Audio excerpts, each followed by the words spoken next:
Selamat datang di channel kami, jangan lupa like dan subscribe channel di bawah ini.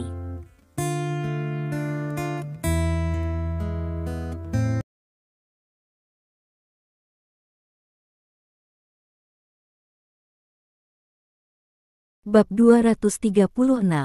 Apakah kamu pernah ke medan perang ekstrateritorial? Ren Tianan bertanya pada Stephen Lin. Ya. Stephen Lin mengangguk. Aku belum pernah mendengar tentang Phantom Blade di medan perang di luar wilayah. Kamu tidak bisa melakukannya, kata Ren Tianan dengan nada menghina. Aku benar-benar belum pernah mendengar tentang pedang ajaib. Stephen Lin menggaruk kepalanya dengan malu. Dia tidak tahu banyak tentang pembangkit tenaga listrik tingkat Woking, dan orang-orang yang bergaul dengannya pada dasarnya adalah orang-orang di atas Woking. Wu yang sangat berbakat King datang untuk menanyakan apakah dia pernah mendengarnya, dan tentu saja dia hanya bisa mengatakan bahwa dia belum pernah mendengarnya. Sudah berapa lama kamu berada di medan perang ekstrateritorial? Su Meng bertanya dengan rasa ingin tahu. Tidak butuh waktu lama. Stephen Lin menggelengkan kepalanya. Waktu yang dia habiskan di medan perang ekstrateritorial adalah waktu yang terfragmentasi. Singkatnya, itu beberapa hari, dan dalam beberapa bulan, benar-benar tidak ada cara untuk melakukannya. Menghitung waktu. Tidak heran. Su Meng berkata, kamu harus pergi untuk mengumpulkan angin, melihat-lihat, dan mendapatkan wawasan. Hampir, kata Stephen Lin. Su Meng tersenyum. Medan perang ekstrateritorial adalah tempat yang sangat ajaib. Itu dipenuhi dengan banyak hal aneh. Pada dasarnya hanya ada satu jalan buntu bagi orang biasa untuk masuk. Ini adalah surga para pembunuh. Tidak ada aturan di dalamnya. Orang ingin merasa dan khawatir terbunuh, maka mereka akan memasuki medan perang ekstrateritorial dengan kekuatan tertentu, dan kemudian segera pergi setelah merasakan suasana medan perang ekstrateritorial. Orang-orang seperti itu disebut turis, dan turis tidak bisa berhubungan dengan medan perang ekstrateritorial yang sebenarnya.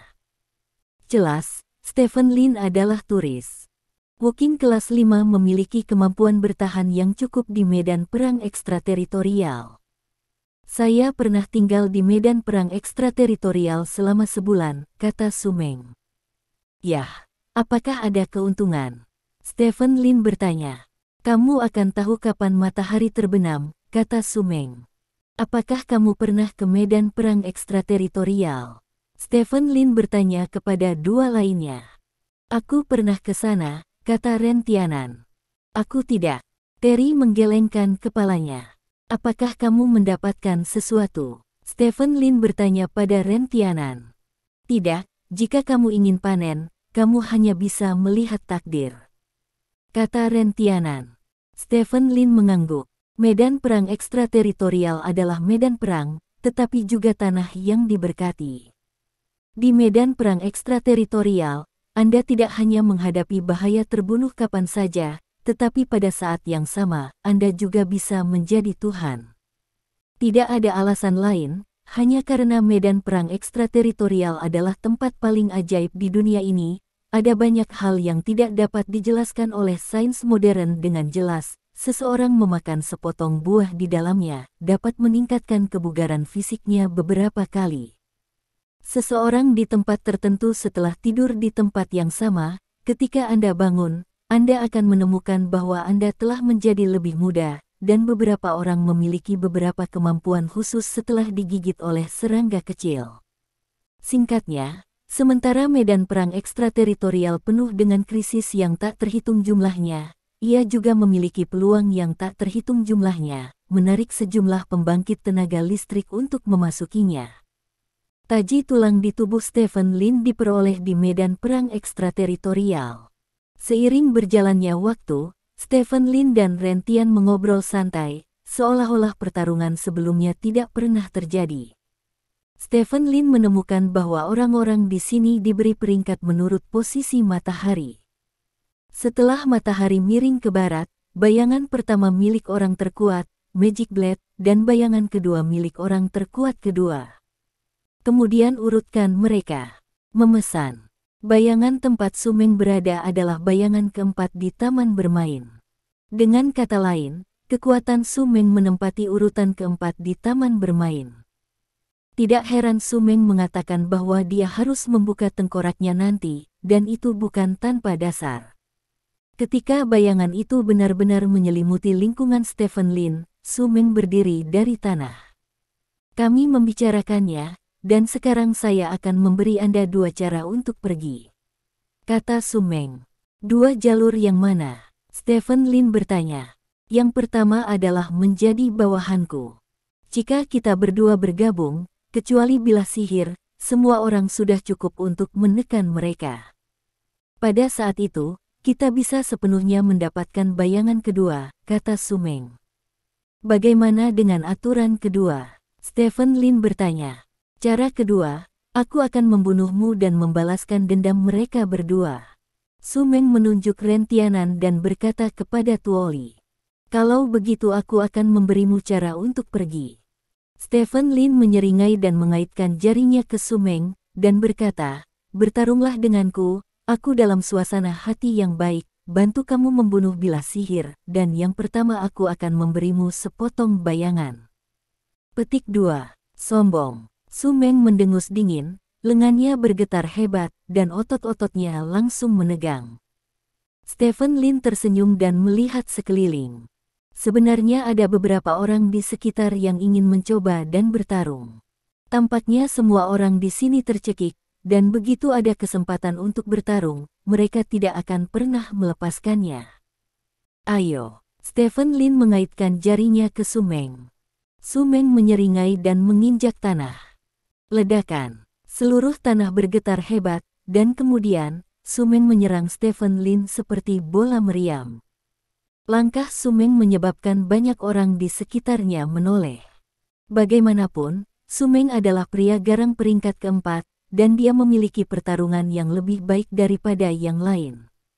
Stephen Lin tidak takut sama sekali, dia juga bergegas ke arah lawan, dan kecepatannya jauh lebih cepat daripada lawan.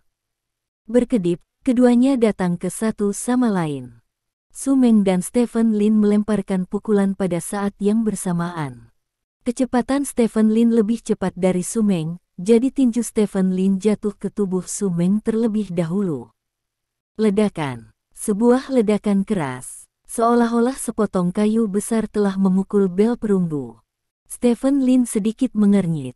Tubuh kaku Sumeng ini sebenarnya jauh lebih sulit daripada tubuh kaku biasa.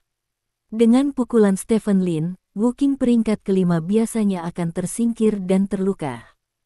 Tanpa diduga, pukulan pada tubuh Sumeng tidak menyebabkan kerusakan pada Sumeng. Saat berikutnya, tinju Sumeng juga mengenai wajah Stephen Lin. Bang! Stephen Lin terkena pukulan Sumeng, dan seluruh tubuhnya terbang dengan cepat, jatuh dengan keras ke tanah, dan berguling beberapa meter jauhnya. Ini sangat sulit. Stephen Lin berdiri dan menyipitkan mata ke arah Sumeng. Inilah yang saya dapatkan di medan perang ekstrateritorial. Sumeng meraung dan merobek pakaiannya. Di bawah pakaian, ada tubuh seperti besi cor, dengan sedikit kilau logam di permukaan. Suatu kali, saya jatuh ke dalam lubang kerikil. Ketika saya bangun, saya memiliki tubuh yang lebih kuat daripada orang biasa. Bahkan peluru tidak dapat menembus tubuh saya. Di seluruh penjara yang gelap, tidak ada pertahanan seseorang yang lebih kuat dari saya. Kata Sumeng dengan bangga. Begitulah. Stephen Lin tiba-tiba menyadari, lalu menggerakkan tangan dan kakinya dan berkata, ini benar-benar kuat, tetapi kelemahan besarnya juga ada di sana. Petik 2. Hah. Sumeng menyipitkan mata pada Stephen Lin. Dengan kekuatan pertahanan yang mengerikan, kamu hanya berada di peringkat ketiga di sini, yang cukup untuk membuktikan bahwa kekuatan seranganmu tidak terlalu bagus. Kamu baru saja meninjuku dan tidak menyebabkan banyak kerusakan yang sebenarnya, jadi, Jen dengan kata lain, kamu adalah karung pasir yang lebih baik, itu saja. Stephen Lin tersenyum. Sombong, aku akan menghancurkan kepalamu dengan tanganku sendiri. Sumeng mengepalkan tinjunya, meraung pada Stephen Lin. Untuk menghadapi seseorang dengan tubuh yang kuat sepertimu, kamu hanya perlu menggunakan satu metode. Stephen Lin berkata, mundur selangkah dengan kaki kanannya, lalu mengangkat tangan kanannya, menghadap Su Meng dengan telapak tangannya menghadap keluar. Orang-orang di sekitar memandang Stephen Lin dan Su Meng dengan sangat serius sehingga mereka bahkan melupakan pertarungan asli mereka. Dalam sekejap mata, Su Meng datang ke Stephen Lin. Coba tinju lurus bajaku. Su Meng meraung, dan tinju kanannya menghantam wajah Stephen Lin tanpa syarat. Pukulan ini, berdasarkan otot sekuat besi, didorong oleh kekuatan Wu Qing peringkat kelima, dan kematiannya benar-benar menakutkan. Namun, serangan Stephen Lin datang lebih dulu. Karena kecepatan Stephen Lin jauh lebih cepat daripada Su Meng. Sebelum pukulan Su Meng mendarat, Stephen Lin tiba-tiba mengangkat kaki kanannya ke depan dari belakang, lalu menginjak tanah. Deng! Tanah sedikit bergetar, dan telapak tangan kanan Stephen Lin langsung mengenai dada Su Meng. Tepat setelah 0,01 detik tembakan, tangan Stephen Lin dengan cepat menarik kembali, dan jarak retraksi hanya sekitar 1 cm. Itu hampir tidak terlihat dari dunia luar. Setelah Stephen Lin menarik 1 cm, tangannya tiba-tiba mengepalkan tinju dan mengirimnya ke depan. Ledakan. Tinju Stephen Lin mendarat dengan keras di dada Su Meng. Tubuh Su Meng bergetar hebat, dan tinju yang hendak mendarat di wajah Stephen Lin berhenti tiba-tiba. Kondisi fisiknya sangat bagus, tetapi terlalu bergantung pada tubuh, sehingga kecepatan dan kekuatannya tidak terlalu kuat. Stephen Lin berdiri tegak dan melewati Su Meng. Su Meng kalah. Pria berambut panjang di kejauhan berkata tanpa ekspresi. Saat suara pria itu jatuh, kulit Su Meng tiba-tiba berubah. Engah. Seteguk darah menyembur keluar dari mulut Su Meng. Kaki Su Meng melunak dan dia jatuh ke tanah dengan satu lutut. Apa yang terjadi? Su Meng kembali menatap Stephen Lin dengan tak percaya. Kekuatan inci bagian dalam, kata Stephen Lin ringan. Kekuatan batin. Su Meng hanya pernah mendengar tentang Chun Jin, tetapi dia belum pernah mendengar tentang Nei Chun Jin. Pria berambut panjang di kejauhan mengerutkan kening, dan penampilan Stephen Lin tampaknya menambahkan banyak variabel pada tindakannya di masa depan. Dengan bunyi gedebuk, Su Meng jatuh ke tanah dan pingsan. Kekuatan kuat Stephen Lin menembus kulit, otot, dan tulangnya, dan langsung bertindak pada organ internalnya. Meskipun itu hanya pukulan sederhana, itu sudah memukulnya dengan keras. Pada saat ini, banyak orang bergegas menuju Su Meng. Dalam sekejap mata, Su Meng ditelan oleh orang-orang ini. Ketika orang-orang ini bubar, Su Meng tidak lagi hidup. Stephen Lin duduk di tanah, menyaksikan apa yang terjadi di depannya, tetapi tidak tergerak olehnya. Hal-hal seperti mengalahkan anjing reserving tidak hanya populer di medan perang di luar wilayah, tetapi juga di sini. Musuhmu tidak akan pernah melepaskan kesempatanmu untuk jatuh. Dia melukai Su Meng dengan parah, dan musuh Su Meng sebelumnya langsung membunuh Su Meng. Ini adalah kekejaman penjara gelap. Di sini, tidak ada yang akan memiliki kepahlawanan. Jika Anda jatuh, banyak orang akan berkerumun dan membunuh Anda. Kamu adalah bos baru B2. Ren Tianan duduk di tanah dan berkata dengan ekspresi muram. Dari ekspresinya, tidak mungkin untuk mengatakan apakah dia senang atau marah. Bos baru. Tuoli mengangguk. Keduanya hanya menganggap Stephen Lin sebagai bos, tanpa apa yang disebut kesetiaan. Stephen Lin tersenyum. Sejujurnya, dia suka tempat-tempat seperti ini. Semuanya didasarkan pada kekuatan, dan semuanya sangat merah. Bab 237. Stephen Lin duduk di bayang-bayang dan mengamati semua orang di sekitarnya. Semua orang di sini memiliki ekspresi yang sama di wajah mereka, yaitu mati rasa. Apakah Su Meng terluka parah oleh dirinya sendiri, terbunuh lagi, atau orang lain meninggal? Orang-orang ini sangat mati rasa. Tampaknya orang-orang ini menganggap kematian sebagai hal yang jarang dan biasa. Tidak ada yang datang untuk mengganggu Stephen Lin lagi. Ini membuat Stephen Lin merasa sedikit tidak nyaman. Dia datang ke sini untuk bermain. Jika tidak ada yang mengganggunya, bagaimana dia bisa bermain? Apakah sulit untuk berinisiatif mencari masalah dengan orang lain? Itu akan bertentangan dengan orang benarnya. Di kejauhan, pria berambut panjang Huan Blade duduk bersila di tanah dan menatap Stephen Lin.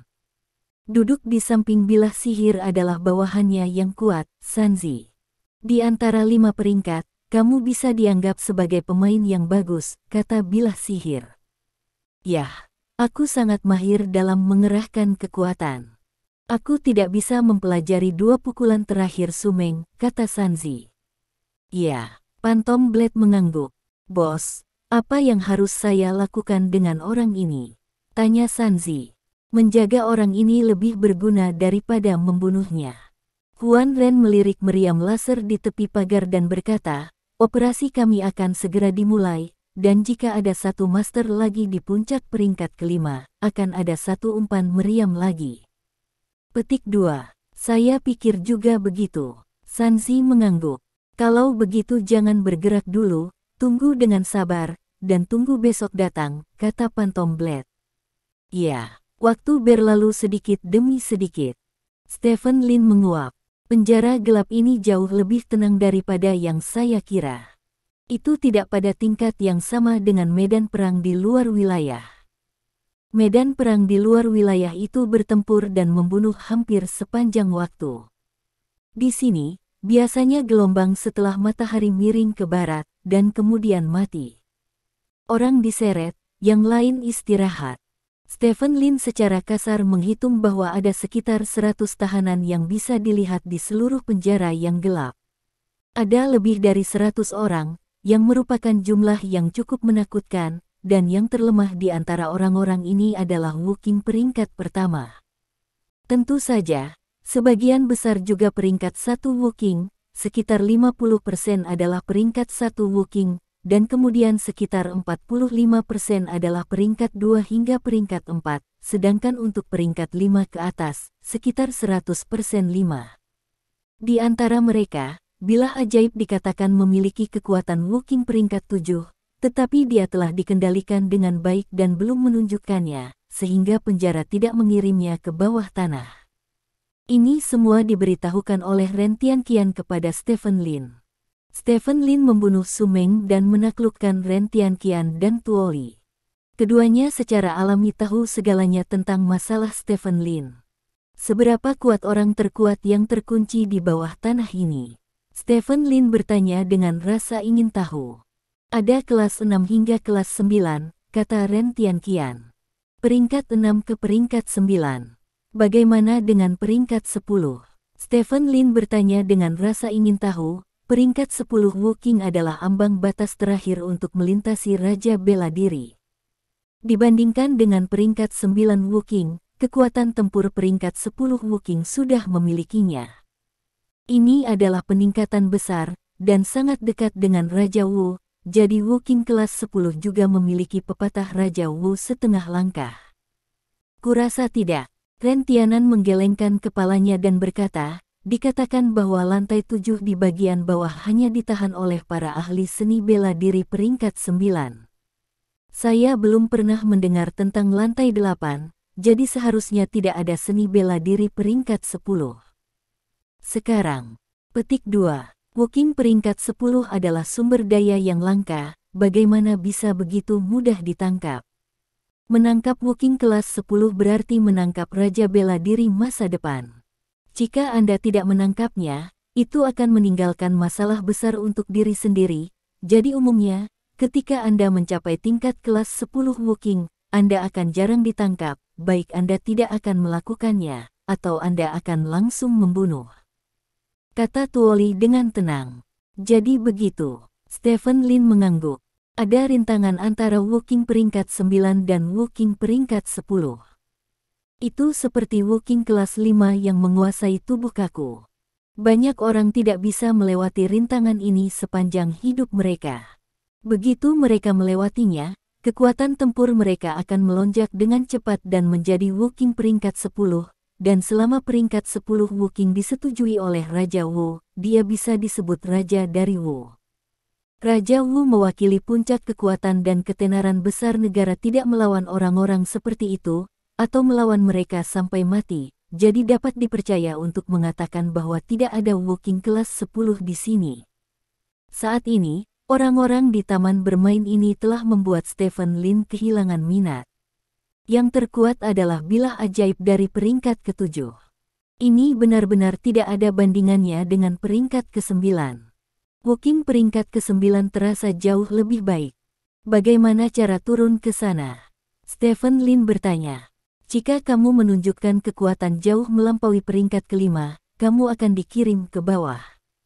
Namun, di bawah benar-benar gelap, dan kamu hanya dapat melihat matahari selama 1 jam sehari.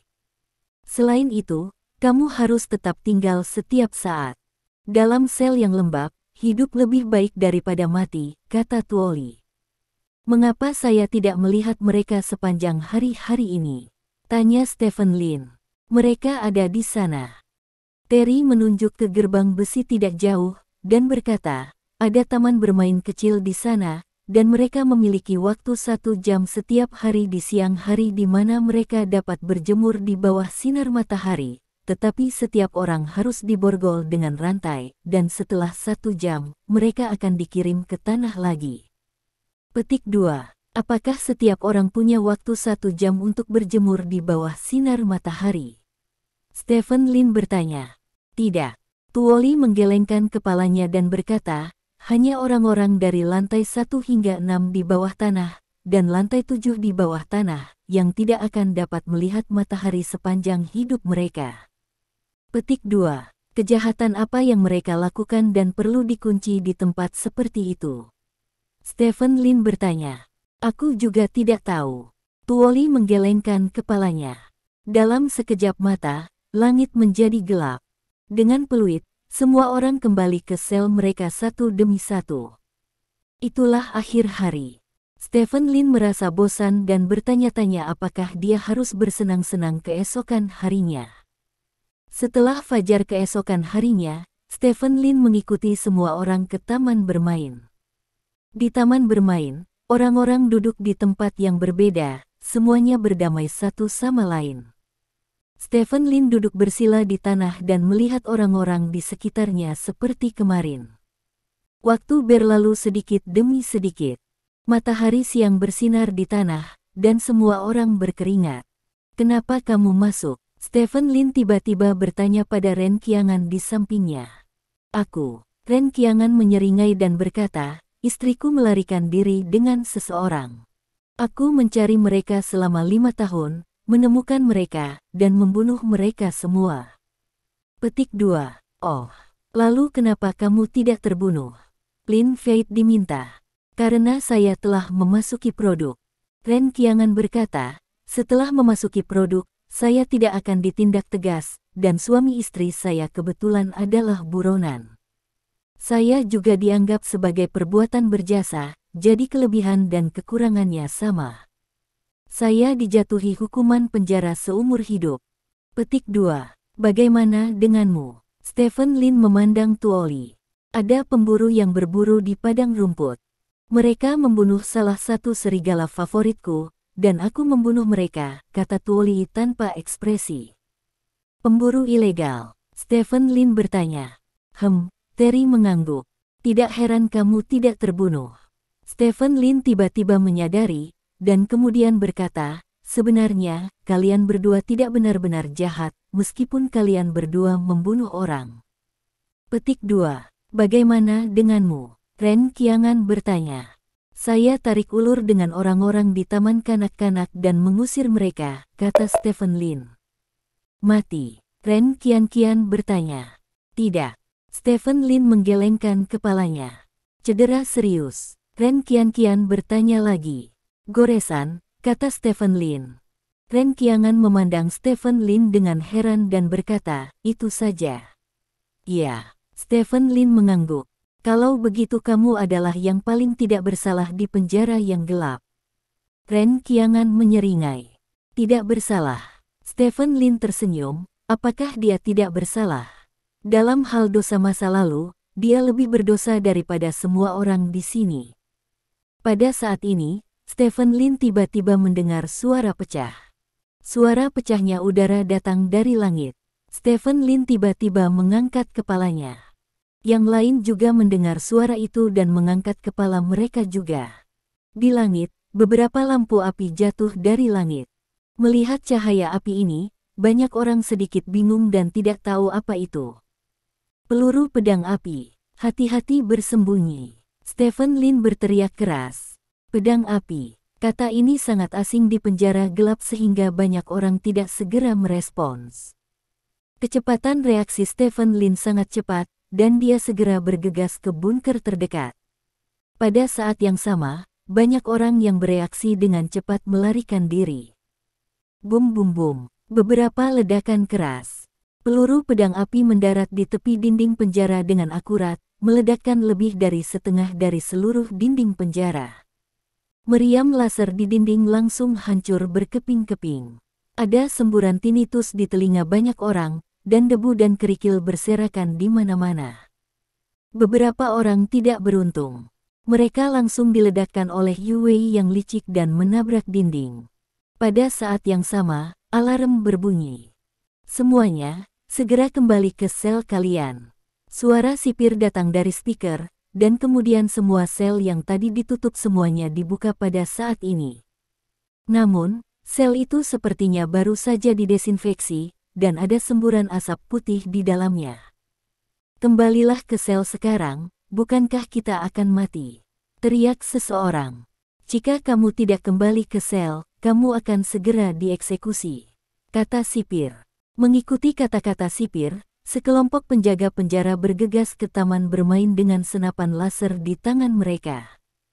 Melihat begitu banyak senjata laser, semua orang hanya bisa menggigit peluru dan lari ke penjara. Pada saat ini, ada semburan udara pecah lagi. Kali ini, suara pecahnya udara datang dari luar penjara, dan kecepatannya sangat cepat. Boom, boom, sebuah ledakan keras. Gerbang besi yang memisahkan tahanan biasa dari tahanan di atas peringkat kelima langsung hancur berkeping-keping. Adegan ini membuat semua orang tercengang. Asap mesiu menyelimuti gerbang besi itu. Bang, bang. Banyak orang mendengar suara rantai bergesekan dengan tanah. Saat berikutnya, seorang pria kuat dengan ketinggian lebih dari 2 meter keluar dari asap. Orang ini dibungkus dengan rantai besi, tetapi ujung lain dari rantai ini tidak terpasang di tanah. Itu adalah pembunuh raksasa Tang Seng. Wuking peringkat 7. Seseorang mengenali pria kuat ini dan berteriak dengan penuh semangat. Semua penjahat, segera kembali ke ruang bawah tanah, atau mereka akan ditembak. Suara sipir terdengar, dan kemudian penjaga penjara mengarahkan senjatanya dan mengarahkannya ke pria kuat 2 meter itu. Pada saat ini, cahaya dingin melintas di antara penjaga penjara. Satu demi satu penjaga penjara jatuh satu demi satu. Huan Ren berdiri di tengah mayat dan berteriak keras, bunuh semua penjaga dan tinggalkan penjara gelap. Bunuh semua penjaga dan tinggalkan penjara gelap. Anak buah Huan Ren mengikuti dan berteriak keras. Pada saat yang sama, satu demi satu, penjahat dengan kekuatan melebihi peringkat 5 muncul di depan semua orang. Bab 238. Bunuh semua penjaga penjara. Tang Seng, yang dijuluki pembunuh raksasa, meraung dan menyapu rantai dari tangannya, dan menyapu langsung ke beberapa penjaga penjara. Kekuatan yang kuat benar-benar mengganggu tubuh penjaga penjara ini di pinggang. Adegan ini merangsang semua orang, dan para tahanan yang akan kembali ke sel mencium bau kebebasan, dan mereka mulai bergegas menuju penjaga penjara seperti orang gila. Bang bang bang, suara tembakan dan perkelahian terdengar. Serangkaian sinar laser keluar dari moncongnya, dengan mudah menembus tubuh orang di depannya. Tidak ada yang bisa memblokir sinar laser ini. Namun saat ini para napi huru hara tidak mempedulikan rasa takut, jumlah mereka sangat banyak, dan di bawah pimpinan para napi tetangga, mereka terus-menerus menyerang garis pertahanan para penjaga penjara. Tanpa pencegahan meriam laser di tembok tinggi, Sulit bagi penjaga penjara untuk menghentikan serangan gencar dari orang-orang ini. Orang-orang terus jatuh. Seluruh penjara gelap telah menjadi ladang syuro. Dalam asap mesiu, Stephen Lin sangat tenang. Dia melirik pemandangan itu, dan pertempuran tidak akan berakhir untuk sementara waktu. Tidak peduli siapa yang menang atau kalah dalam pertempuran ini, itu tidak ada hubungannya dengan Stephen Lin. Dia melirik gerbang besi tempat asap mesiu telah menyebar, memutar matanya dan berjalan ke arah itu. Dalam sekejap mata, Stephen Lin berjalan ke depan gerbang besi. Gerbang besi telah hancur berkeping-keping, dan pemandangan di sisi lain dapat dilihat dari gerbang besi. Sisi lain adalah apa yang disebut area penjahat, yang merupakan tempat di mana Woking dari peringkat kelima atau lebih bisa melepaskannya. Tidak ada rumput di sana, hanya sepotong besi besar di tanah. Ada kait satu persatu di pelat besi, dan kait tampaknya mengait pada rantai besi, tetapi saat ini kait ini telah dihancurkan dengan keras. Tanpa pencegahan meriam laser, peringkat 5 atau di atas Woking ini dapat dengan mudah merobek kait besi ini. Stephen Lin melihat ke depan dan melihat pintu masuk lift. Stephen Lin berjalan ke pintu masuk lift dan melihat ke dalam, dan menemukan bahwa lift telah jatuh di bawah. Stephen Lin sedikit mengernyit, sepertinya seseorang seharusnya turun lebih awal dari lift. Stephen Lin berbalik dan berjalan kembali ke gerbang besi untuk melihat keluar. Pada titik ini, formasi pertahanan yang dibentuk oleh penjaga penjara telah benar-benar terkoyak. Semua penjaga penjara benar-benar hilang. Manusia-manusia ini, yang akan bebas, berteriak ke langit. Stephen Lin sedikit bingung, dari mana datangnya peluru pedang api yang jatuh dari langit ini. Anda harus tahu bahwa ini adalah tanah kerajaan naga. Jika Anda menelepon dari wilayah negara lain, peluru pedang api ini akan dihancurkan oleh sistem pertahanan rudal pada saat pertama. Karena peluru pedang api ini belum dihancurkan, itu hanya bisa menjelaskan satu titik, peluru pedang api ditembakkan dari tempat yang tidak jauh dari sini. Ketika Stephen Lin datang ke sini, dia telah berada di pesawat untuk waktu yang lama, jadi tidak mungkin untuk menembakkan peluru pedang dari daratan terdekat, karena itu masih akan ditembak jatuh. Satu-satunya kemungkinan adalah ada kapal perang di dekatnya. Hanya ketika kapal perang diparkir di dekatnya dan peluru pedang api ditembakkan dari kapal perang, mereka dapat berani mendarat di sini sebelum sistem pertahanan rudal mencegatnya. Sangat menarik bahwa ada kapal perang yang syarat dengan peluru pedang api di dekatnya. Saat itu, seorang pria berseragam naga hitam berjalan ke taman bermain. Orang yang pernah ditemui Stephen Lin ini adalah sipir penjara ini. Pada saat ini, sipir memegang pisau dengan panjang sekitar 1 meter di tangannya. Gaya pisau ini terlihat sangat aneh, bilahnya berbentuk es, dan ada garis kulit ular di atasnya, yang terlihat seperti ular dari kejauhan. Sipir berjalan maju perlahan dan berkata perlahan, "Kalian semua dicurigai melanggar pasal 1 penjara, menyerang staf penjara tidak diperbolehkan, dan sekarang, menurut peraturan yang relevan, saya menghukum kalian semua dengan hukuman mati. Seharusnya kamu yang mati." Pembunuh raksasa Tang Seng meraung dan bergegas menuju sipir, dan kemudian seluruh orang melompat setinggi 7 atau 8 meter dan jatuh ke arah sipir dari udara. Sipir memegang pisau di satu tangan dan melemparkannya ke tanah sedikit, lalu menatap ke langit. Dalam sekejap mata, Tang Seng telah datang ke direktur penjara. Kejatuhannya dipenuhi dengan energi yang menakutkan, dan momentumnya saja sudah menakutkan. Saat itu, sipir masuk.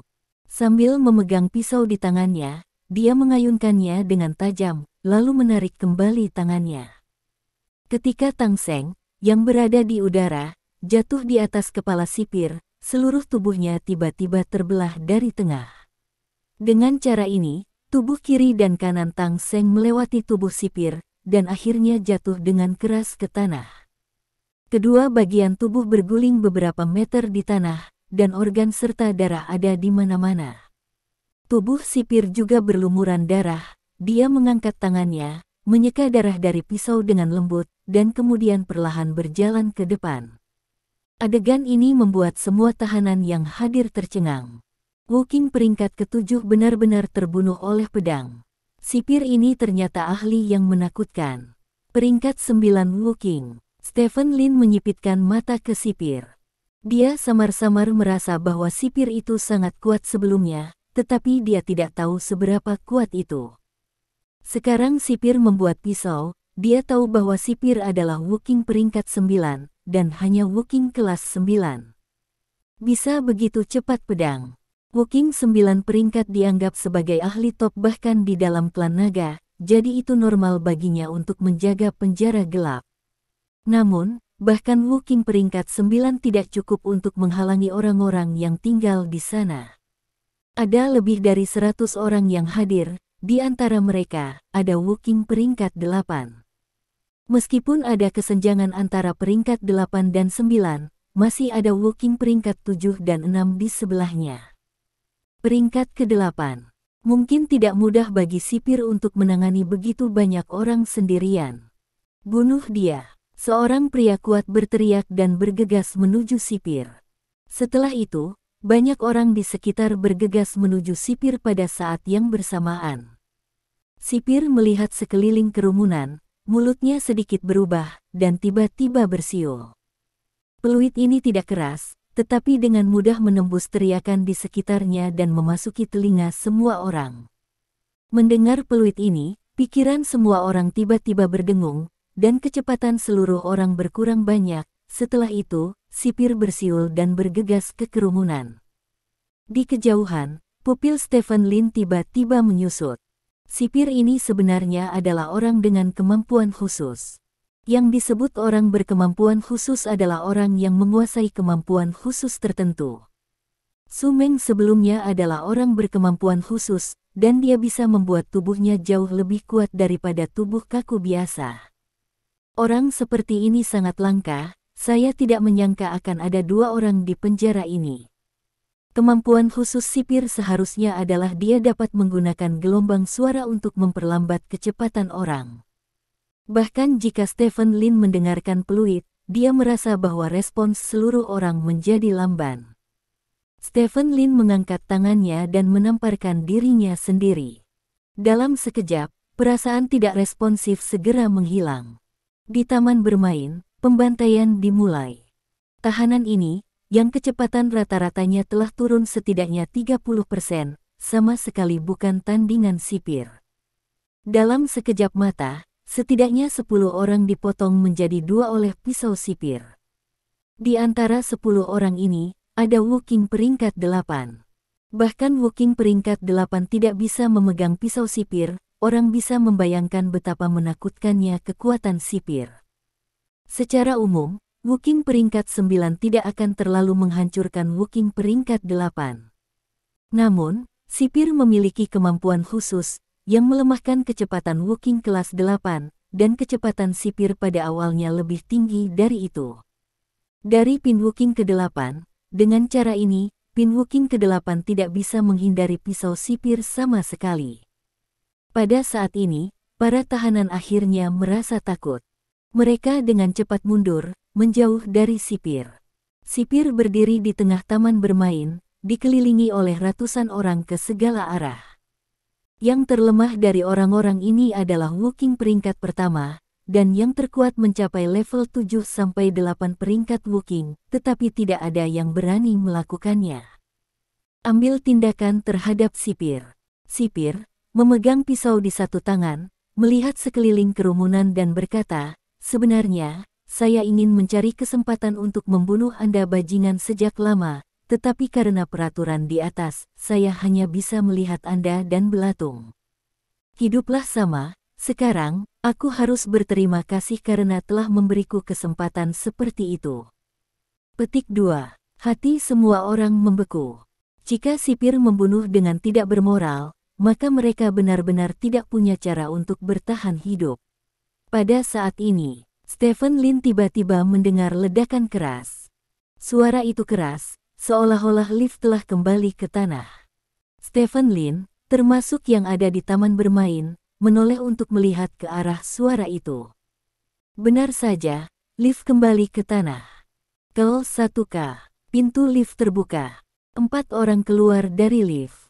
Salah satu dari 4 orang ini bertemu dengan Stephen Lin. Orang ini adalah pria berambut panjang, Huan Blade, yang juga dikenal sebagai orang terkuat di tanah penjara gelap. Stephen Lin cukup terkejut ketika dia melihat 4 orang. Orang-orang ini naik lift. Jelas, mereka turun dari tanah. Pada saat ini, angin bertiup. Pembunuh legendaris di lantai bawah tanah ketujuh. Keempat orang itu berjalan keluar dari lift bersama-sama, dan kemudian berjalan menuju Stephen Lin. Melihat keempat orang ini, sipir yang tadinya tenang, memasang ekspresi bermartabat di wajahnya. Keempatnya terus berjalan sampai mereka tiba di sisi Stephen Lin.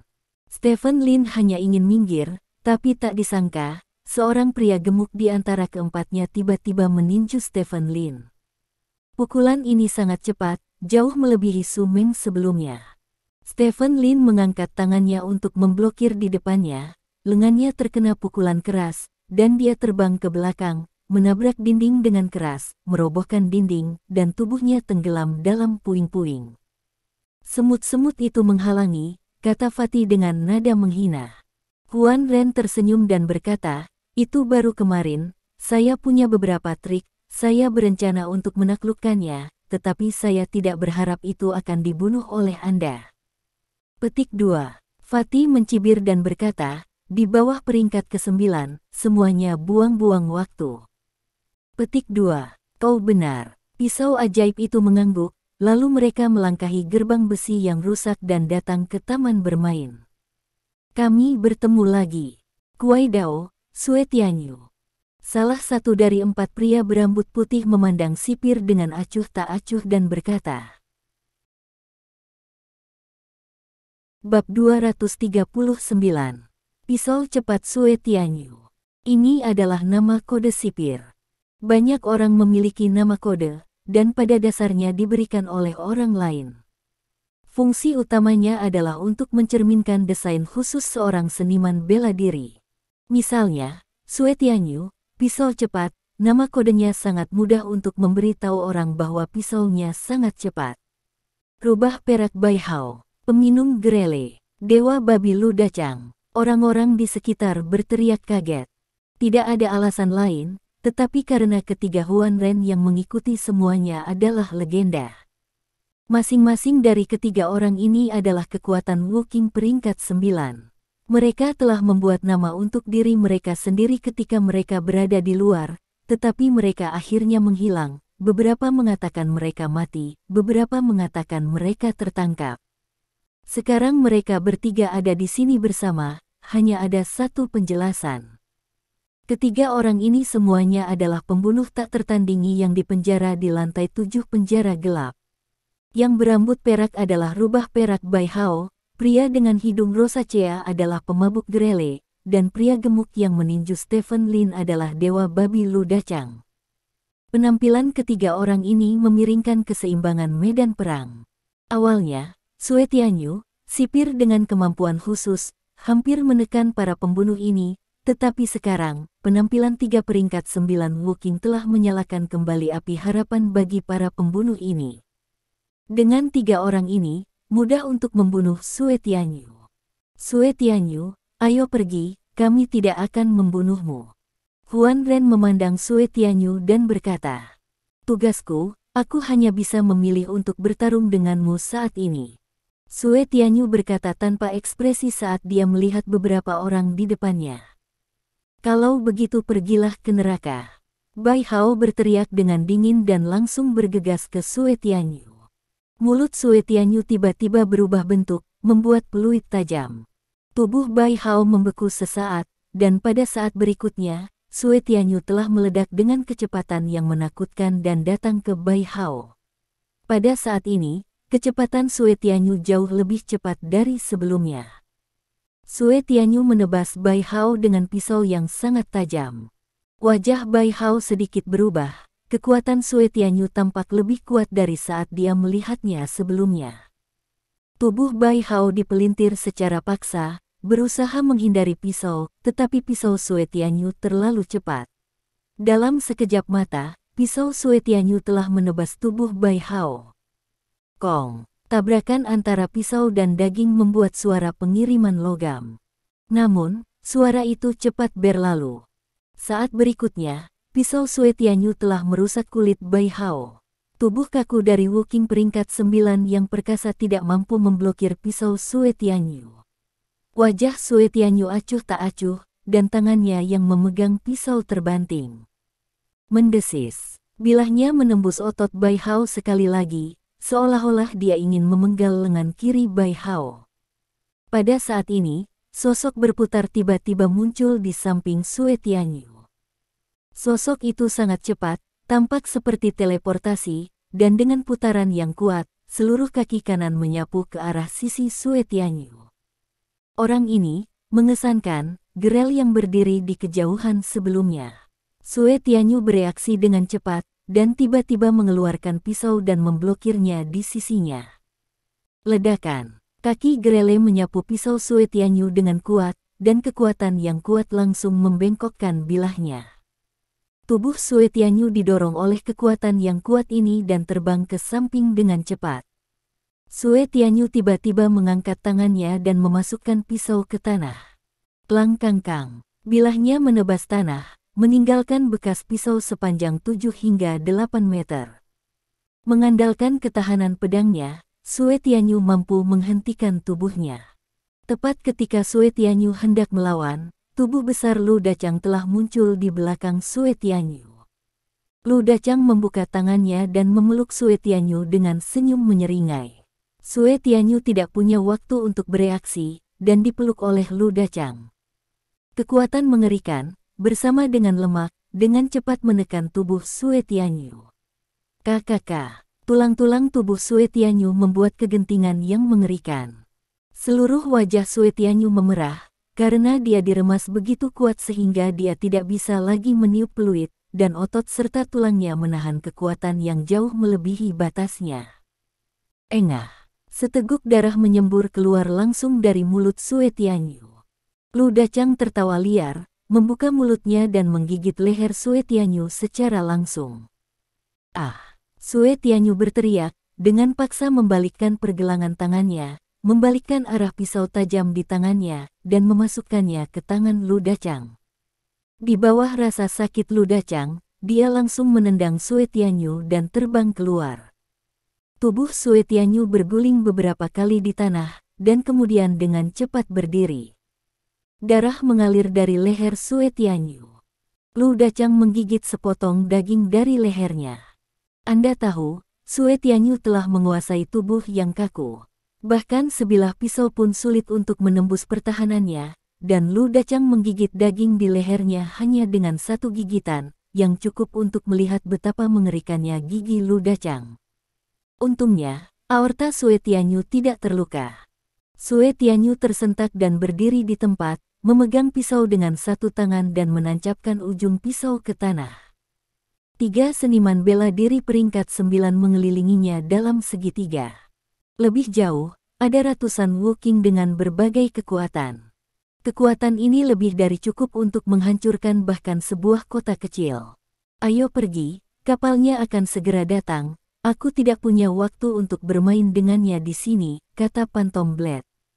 Kamu sangat beruntung. Bai Hao berkata sambil tersenyum, kami tidak berencana menghabiskan terlalu banyak waktu denganmu. Ada lebih dari 100 orang di sini yang bisa bersenang-senang denganmu. Petik 2. Setelah berbicara, Bai Hao berbalik dan ingin pergi. Hati-hati, teriak Grier. Hati Bai Hao membeku, dan dia memaksa tubuhnya untuk bergerak ke samping selama setengah langkah. Engah. Sebuah pisau menebas bahunya, menembus kulit dan otot, dan menempel di tulang bahunya. Bai Hao menoleh dan melihat Sue Tianyu dengan wajah acuh tak acuh. Aku berkata, tugasku tidak mengizinkanku untuk melihatmu pergi. Jika kamu ingin pergi, bunuh aku, kata Sue Tianyu. Kalau begitu matilah. Raungan Lu Dachang terdengar, dan tamparan besar dan gemuk menghantam dari samping. Pupil Sue Tianyu sedikit menyusut, dia mengeluarkan pisaunya, dan kemudian menebas ke samping dengan kecepatan kilat. Engah. Pisau ini menebas langsung ke telapak tangan Lu Dachang, memotong bekas pisau yang dalam di telapak tangan Lu Dachang. Sue Tianyu tidak merasa puas ketika dia berhasil, dia membanting tubuhnya ke bawah untuk menghindari kaki Grell yang baru saja hanyut. Setelah itu, Sue Tianyu memasukkan tangannya ke mulutnya dan menggigitnya, lalu bersiul. Peluit menakutkan menyebar ke segala arah dengan Sue Tianyu sebagai pusatnya. Wu Qing yang lebih lemah menutupi telinganya kesakitan. Wu Qing dari peringkat kelima ke atas mengaktifkan tubuh kaku satu demi satu, mencoba menahan peluit yang menakutkan. Di sekitar Sue Tianyu, Bai Hao, Lu Dachang, dan Grelle adalah peluit paling keras di telinga mereka karena hubungan terdekat mereka. Dengan kekuatan mengerikan dari mereka bertiga, Rao juga merasakan pikirannya berdengung. Ketiganya mundur 2 langkah pada saat yang sama, mencoba mengurangi kerusakan peluit pada diri mereka sendiri. Sue Tianyu mengeluarkan tangannya dari mulutnya. Di jari-jarinya, darah sudah kabur saat ini. Peluit yang begitu mengerikan, bahkan tangannya sendiri terluka, dan mata, telinga, dan hidungnya juga berdarah. Ini adalah gerakan yang melukai musuh sebanyak 1000 dan kehilangan 800. Namun, itu semua sepadan. Sue Tianyu berhasil menakuti Bai Hao dan yang lainnya. Dia mengulurkan tangannya ke samping, mengambil pisaunya sendiri dan menebas Bai Hao. Pada saat ini, Sue Tianyu tiba-tiba menyadari bahwa seseorang mendekat dengan cepat. Dari sudut matanya, dia melihat bahwa itu adalah Phantom Blade yang mendekat. The Phantom Blade tampaknya tidak terpengaruh oleh peluit, dan ketika semua orang diserang oleh peluit, dia bergegas menuju Sue Tianyu. Seorang seniman bela diri peringkat kelima tidak menarik banyak perhatian ke Sue Tianyu, dan dia masih menebas Bai Hao dengan pisau. Di persimpangan hidup dan mati, Bai Hao menunjukkan kekuatan yang seharusnya dimiliki Wu Qing peringkat 9. Dia tiba-tiba mengangkat kakinya dan menginjak tanah. Ledakan. Sebuah ledakan keras. Seluruh tanah bergetar hebat. Kejutan inilah yang menyebabkan kaki Sue Tianyu menjadi tidak stabil, dan pisau di tangannya juga menyimpang. Engah. Pisau Sue Tianyu tidak memotong leher Bai Hao, tetapi memotong lengan kiri Bai Hao. Tepat ketika Sue Tianyu akan terus menggunakan pisau, tiba-tiba ada suara teredam, dan seluruh tubuh Sue Tianyu tiba-tiba berhenti. Sebuah pisau masuk dari punggung Sue Tianyu dan membelah perutnya dan keluar. Sue Tianyu menatap pisau itu. Dia menemukan bahwa penampilan pisau itu sangat aneh. Itu lebih seperti tangan daripada pisau, karena bentuk pisau itu seperti tangan, tetapi tangan itu memancarkan kilau logam. Kukunya sangat tajam, seolah-olah mereka terbuat dari besi. Sue Tianyu menoleh dan melihat bilah hantu di belakangnya. Dia tidak pernah berpikir bahwa dia akan ditusuk oleh pisau ajaib. Sue Tianyu tiba-tiba meledak dengan seluruh kekuatannya, dan sebuah siku mengenai bilah sihir. The Phantom Blade tidak bisa mengelak, tetapi menahan siku Sue Tianyu, dan seluruh orang terbang keluar. Sue Tianyu menutupi perutnya, bergerak lebih dari 10 meter ke samping, dan kemudian menatap bilah ajaib dengan wajah pucat. Tangan Phantom Blade berdarah. Itu adalah tangan dari pedang hantu yang baru saja menembus tubuhnya. Tangan itu sama sekali bukan tangan, melainkan pisau yang tajam. Orang berkemampuan khusus. Sue Tianyu berkata dengan gigi terkatup. Ya. Huan Ren mengangkat tangannya sambil tersenyum dan berkata, saya dipanggil Huan Ren karena ini. Petik 2. Sue Tianyu meraih pisau dengan satu tangan, menancapkan ujung pisau ke tanah, dan mengandalkan pisau. Jangan biarkan dirimu jatuh. Aku akan membunuhmu. Bai Hao ditebas 2 kali oleh Sue Tianyu, dan dia sudah sangat marah, dan dia langsung pergi ke Sue Tianyu. Huan Ren tidak lagi mendesak Bai Hao untuk pergi. Sebagai Wu Qing peringkat 9, jika dia dipotong 2 kali tanpa balas dendam, maka dia tidak akan menjadi Wu Qing kelas 9. Sue Tianyu sedikit terhuyung dan hampir tidak jatuh. Ada lubang di perutnya, jika tidak diblokir dengan tangannya, diperkirakan ususnya akan keluar, dia terluka parah dan tidak memiliki kekuatan untuk melawan lagi. Namun demikian, Sue Tianyu masih tidak jatuh, dan wajahnya masih acuh tak acuh. Ayo. Sue Tianyu menarik napas dalam-dalam, meraih pisau di tangannya, dan sekali lagi mengarahkan pisau ke yang kedua. Pada saat ini, bayangan gelap tiba-tiba melintas di depan semua orang. Bayangan hitam ini langsung muncul di depan Lu Dachang. Ledakan. Sebuah ledakan keras. Lu Dachang terbang seperti ini, dan menabrak dinding di sebelahnya, merobohkan dinding di sekitarnya. Di posisi di mana Lu Dachang berdiri sebelumnya, seorang pria muncul. Ya, apakah kamu benar-benar berpikir kamu adalah protagonis dan dapat menginjak siapapun dengan santai? Kata pria itu dengan dingin. Bab 240. Pria yang muncul tiba-tiba membuat suasana adegan tiba-tiba mandek. Stephen Lin. Sue Tianyu memandang pria itu dengan ngeri. Pria itu tidak lain adalah Stephen Lin, yang baru saja dipenjara kemarin. Stephen Lin memandang Sue Tianyu, tersenyum dan berkata, bisakah saya membunuh semua orang ini? Saya bisa, Sue Tianyu menjawab pertanyaan Stephen Lin dengan cara seperti hantu. Stephen Lin mengangguk puas. Hati-hati, teriak Sue Tianyu. Stephen Lin berbalik dan menemukan bahwa Grail yang beralkohol telah datang ke sisinya dengan gerakan berputar. Kaki Grail datang ke arahnya dengan kekuatan bersiul. Stephen Lin mengangkat tangan. Ledakan. Kaki mengerikan Grail menghantam tangan Stephen Lin dengan keras. Saat berikutnya, tanah di bawah kaki Stephen Lin retak.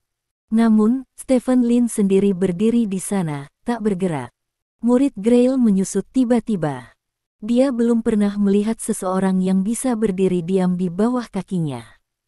Saat itu, retak, tangan Stephen Lin meraih betis Grille, lalu membantingnya ke tanah.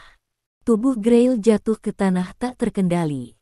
Ledakan. Sebuah ledakan keras. Grille menabrak tanah. Belum selesai, Stephen Lin meraih kaki Grail dan membantingnya ke kiri lalu ke kanan, gemetar seperti penghapus. Bang bang bang. Grail dihancurkan 7 atau 8 kali berturut-turut. Pada saat ini, Bai Hao datang ke Stephen Lin. Bai Hao meninju wajah Stephen Lin secara langsung. Sebuah cahaya dingin melintas di mata Stephen Lin, dan dia mengubah grailer di tangannya menjadi senjata dan menghantamkannya langsung ke Bai Hao. Bai Hao tidak menyangka Stephen Lin memainkan tangan seperti itu. Kecepatan Grail sangat cepat, dan sebelum tinju Bai Hao mengenai Stephen Lin, dia sudah menabrak tubuh Bai Hao. Bai Hao dan Grelle terbang ke samping bersama-sama, menabrak dinding dengan keras. Dari Stephen Lin menendang Dewa Babi terbang hingga menendang Bai Hao dan Grelle, seluruh proses hanya membutuhkan waktu 10 detik. Dalam 10 detik, ketiga Wu King peringkat 9 dikirim terbang oleh Stephen Lin. Ratusan orang yang hadir semuanya tercengang. Dewa Padang Rumput ada di atas, apakah ini masih manusia? Tuoli tidak bisa menahan diri untuk tidak berkata. Pada saat ini, Stephen Lin merasakan tatapan terkejut dari orang-orang di sekitarnya dengan kepuasan. Gelombang ini sekitar 9 poin menurut pendapat Stephen Lin, dan efeknya masih sangat bagus. Tiba-tiba, energi yang kuat menghantam dari samping. Stephen Lin mengangkat tangannya untuk memblokir. Engah, mulut berdarah muncul di tangan Stephen Lin. Oh, Stephen Lin mengangkat alisnya sedikit dan melihat bilah sihir di depannya. Tangan Phantom Blade berlumuran darah. Tangan Huan Blade yang memotong tangannya barusan. Dia pikir itu hanya kepalan tangan, tetapi dia tidak menyangka itu akan menjadi pisau, dan pisau ini sangat tajam. Pisau ajaib tidak berhenti, tetapi menebas Stephen Lin beberapa kali berturut-turut. Ini adalah pisau tangan asli. Setiap pisau seperti pisau asli. Sekali dipukul, itu akan membunuh orang. Pada saat yang sama, Bai Hao, Grille, dan Lu Dachang, yang telah dikirim terbang, juga bangkit, dan mereka bertiga bergegas menuju Stephen Lin. Stephen Lin mengetukkan jari kakinya ke tanah beberapa kali berturut-turut untuk menjauhkan diri dari pedang ajaib. Kemudian, Stephen Lin memandang Lu Dachang, dewa babi di antara tiga kaisar bela diri peringkat 9 yang bergegas ke arahnya, dan berkata, bunuh kamu dulu. Petik 2. Jangan bergerak, orang ini milikku. Aku ingin memakannya. Lu Dachang meraung. Pada saat ini, hati Lu Dachang sudah mendidih dengan niat membunuh. Baru saja, dia secara tidak sengaja diserang oleh Stephen Lin dan dikirim terbang. Faktanya, dia tidak menderita banyak kerusakan karena lemak di tubuhnya terlalu tebal. Pertahanan tubuhnya terdiri dari dua bagian, satu adalah tubuh yang kaku, dan yang lainnya adalah lemak. Tubuh yang kaku dapat menghilangkan sebagian besar kekuatan, dan kekuatan yang masuk ke tubuh akan sepenuhnya diblokir oleh lemak. Bahkan menggunakan cara dalam kekuatan inci tidak ada gunanya. Kekuatan inci dapat menembus pertahanan tubuh yang kaku, tetapi setelah bertindak pada lemaknya, tidak banyak kekuatan yang tersisa yang benar-benar dapat melukai tubuhnya. Oleh karena itu, Dachang Lu sama sekali tidak keberatan dengan kata-kata Stephen Lin. Meskipun Stephen Lin membunuh 3 orang segera setelah dia datang, alasan utamanya adalah bahwa semua orang tidak cukup mengenal Stephen Lin, dan mereka kurang lebih meremehkan musuh. Sekarang Lu Dachang telah menggunakan tubuhnya yang kaku, hampir tidak mungkin bagi Stephen Lin untuk menyakitinya lagi. Lu Dachang sedang memikirkannya ketika dia tiba-tiba menemukan seseorang di depannya. Orang ini tidak lain adalah Stephen Lin. Sangat cepat, Lu Dachang berpikir dalam hati. Saat berikutnya, tinju Stephen Lin jatuh padanya seperti badai. Melihat adegan ini, Lu Dachang sangat senang di hatinya. Dia paling suka orang lain memukulnya dengan tinju, karena tinju adalah yang paling tidak mematikan bagi tubuhnya di antara semua metode serangan. Dia benar-benar dapat membiarkan pihak lain menyerang dan menunggu sisi lain keluaran tanpa syarat saat habis, membunuh lawan dalam hitungan detik. Bang bang bang, Stephen Lin langsung meninju ratusan pukulan. Ketika pukulan pertama dari ratusan pukulan mendarat di Lu Dachang, Lu Dachang merasa ada yang tidak beres. Kekuatan tinju ini, mengabaikan tubuh dan lemaknya yang kaku, masuk langsung ke tubuhnya. Dengan pukulan pertama, tubuh Lu Dachang terluka parah, sehingga sudah terlambat ketika dia ingin menghindar. Ratusan pukulan jatuh ke tubuh Lu Dachang. Setiap pukulan mengenai tubuh Lu Dachang, menyebabkan tubuh Lu Dachang bergetar hebat. Kulit Lu Dachang juga berubah drastis dengan gemetar tubuhnya. Tubuhnya mundur tak terkendali, sementara Stephen Lin terus bergerak maju. Akhirnya, dengan raungan Stephen Lin, Lu Dachang mundur selusin langkah berturut-turut dan berhenti. Stephen Lin memandang Bai Hao dan Grele dan berkata, kamu bisa datang sekarang. Petik 2. Bai Hao dan Grele mengerutkan kening. Sepertinya ada yang salah dengan keadaan Lu Dachang. Pada saat ini, Lu Dachang tiba-tiba menyemburkan seteguk darah. Ada sesuatu yang aneh bercampur dalam darah yang tampak seperti potongan-potongan organ dalam. 10 nilai. Lu Dachang hanya bisa mengucapkan kalimat seperti itu, dan setelah itu, Lu Dachang jatuh tertelungkup dan kehilangan nyawanya. Peringkat ke-9 Wu-King dibunuh oleh Stephen Lin begitu saja. Bai Hao dan Grele saling memandang, dan keduanya melihat keterkejutan di mata masing-masing. Pendatang baru yang dikatakan Magic Blade untuk ditaklukkan ini ternyata adalah peringkat 10 Martial Lord. Hanya Wu-King peringkat 10 yang bisa dengan brutal mengalahkan Lu Dachang, yang paling defensif, dengan tinjunya. Keringat dingin menetes dari tubuh Bai Hao dan Grele.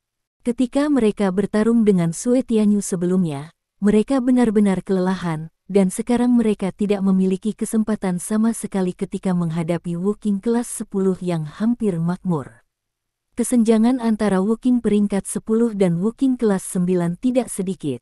Kelas 10 adalah puncak dan kesempurnaan. Hanya pembangkit tenaga listrik teratas di antara Wu-King yang bisa disebut Wu-King kelas 10. Kekuatan tempur seorang seniman bela diri peringkat 10 bahkan dekat dengan Raja Bela Diri peringkat pertama, selama dia bisa mengalahkan Raja Bela Diri, seniman bela diri peringkat 10 bisa langsung menjadi raja. Oleh karena itu, menghadapi peringkat 10 Martial Lord pada dasarnya setara dengan menghadapi peringkat 1 Martial King. Semuanya, dengar, siapapun yang membunuh dua orang ini bisa pergi dari sini dengan perahuku. Teriak Huan Ren. Kata-kata pedang hantu akan mencerahkan mata mereka yang menonton. Menerobos blokade penjara gelap sendirian bukanlah pelarian yang berhasil. Ada lautan dan hiu yang tak ada habisnya. Tidak peduli seberapa kuat Anda, jika Anda ingin menyeberangi lautan ini dan mencapai benua terdekat, ada risiko besar. Jika ada perahu, itu cerita lain sama sekali. Ini adalah kesempatan langka di depan semua orang. Orang-orang yang hadir semuanya adalah orang-orang jahat. Membunuh satu orang dan membunuh dua orang tidak jauh berbeda dengan mereka. Meskipun Stephen Lin menunjukkan efektivitas tempur seorang seniman bela diri peringkat 10, mereka juga memiliki dua seniman bela diri peringkat 9. Dua Wu-King peringkat 9 dan ratusan Wu-King mengepung Wu-King peringkat 10. Bagaimana Anda melihatnya? Semua Wu-King peringkat 10 mati dan tidak hidup. Jika kamu tidak membunuhnya dan membiarkannya memusnahkan kekuatan tempur terkuat kita, maka kalian semua hanya akan menemui jalan buntu. Phantom Blade terus berteriak. Kata-kata dari pedang hantu benar-benar membangkitkan niat membunuh orang-orang di sekitar mereka. Banyak orang berjalan menuju Stephen Lin. Ratusan Wu-King berjalan menuju Stephen Lin. Adegan itu begitu spektakuler sehingga mengingatkan Stephen Lin pada beberapa peristiwa masa lalu yang buruk. Melihat orang-orang ini, mata Stephen Lin menjadi sedikit merah. "Beri aku pisaumu," kata Stephen Lin. Meskipun Stephen Lin tidak memandang Sue Tianyu tahu bahwa Stephen Lin sedang berbicara dengannya. Sue Tianyu tidak ragu-ragu dan melemparkan pisau di tangannya. Pisau, yang tampak seperti ular, terbang langsung ke Stephen Lin. Dengan sekejap, Stephen Lin meraih gagang pisau dengan satu tangan. Pisau ini berat, jauh lebih berat dari yang diperkirakan. Sue Tianyu duduk di tanah tanpa dukungan dari pisau.